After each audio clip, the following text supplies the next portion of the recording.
वो व्यक्ति जो जीवन में ज़्यादातर समय सिर्फ पैसे की ही बात करते हैं, फ़ायदा कैसे निकाला जाए, कहाँ से पैसा कमाया जाए, पैसा के इर्द गिर्द ही जिनका जीवन घूमता है।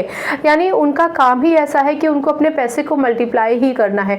अगर बिजनेस है तो अलग अलग बिजनेसेस खोलने हैं। तो जितने भी बिजनेसमैन होते हैं, जितने भी इंडस्ट्रियलिस्ट होते हैं, दुकानदार हैं, ये आप इनके एग्जाम्पल के तौर पर पढ़ सकते हैं। ठीक है ना, व्यापारी, दुकानदार, उद्योगपति, इंडस्ट्रियलिस्ट, राइट। चलिए फिर आ जाता है हमारा सामाजिक। सामाजिक नाम ही बता रहा है कि वो व्यक्ति जो समाज के कल्याण के लिए, समाज के उत्थान के लिए सोचता है, कार्य करता है, समाज के बीच में उठता बैठता है। उस व्यक्ति को ये पता है कि कौन सा ऐसा तबका है जो अभी भी पिछड़ा हुआ है।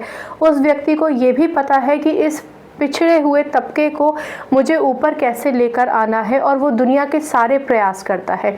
ऐसे व्यक्ति जो सामाजिक होते हैं यानी सोशल होते हैं, आप देखेंगे कि उनमें दया, परोपकार, सहयोग, सहिष्णुता, समाज सेवा, ये सब कुछ बहुत है।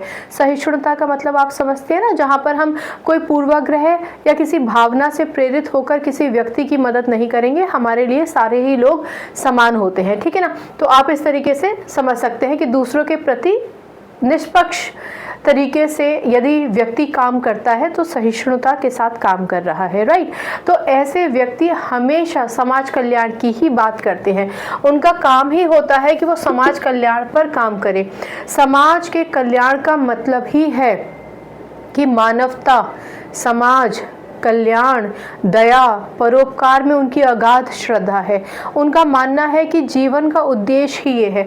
आपने देखा होगा कि कुछ लोग जो समाज सेवी होते हैं, स्वयं को समाज सेवी कहते हैं। कोरोना में ऐसे बहुत सारे लोग थे जिन्होंने खुद के जान की परवाह नहीं की। मैं उसमें हमारे बहुत ही पूजनीय डॉक्टर्स को या टीचर्स को या बाकी लोगों को अभी इंक्लूड नहीं कर रही हूँ। हम सब तो अपने अपने प्रोफेशन से बंधे हुए थे। किसी ने प्रोफेशन से ऊपर उठकर भी काम किया, यानी मानवीय मूल्यों को ज़्यादा तवज्जो दी और आगे बढ़कर काम किया। जो उनके कार्य क्षेत्र में नहीं था उसके आगे लांघ कर उन्होंने काम किया। लेकिन कुछ ऐसे भी लोग थे जो संपन्न थे, जिनके पास बाहर निकलने का कोई कारण नहीं था, केवल और केवल दूसरों की मदद करने के सिवा। तो ऐसे लोग जो आगे से आगे बढ़ चढ़कर खुद से मदद करने पहुंचते हैं, आप उनको समाज सेवी कहते हैं। ठीक है ना, और इस सामाजिक दृष्टिकोण से अगर आप देखें तो समाज सेवियों को आप इस कैटेगरी में डालेंगे। ठीक है ना, चलिए फिर आता है हम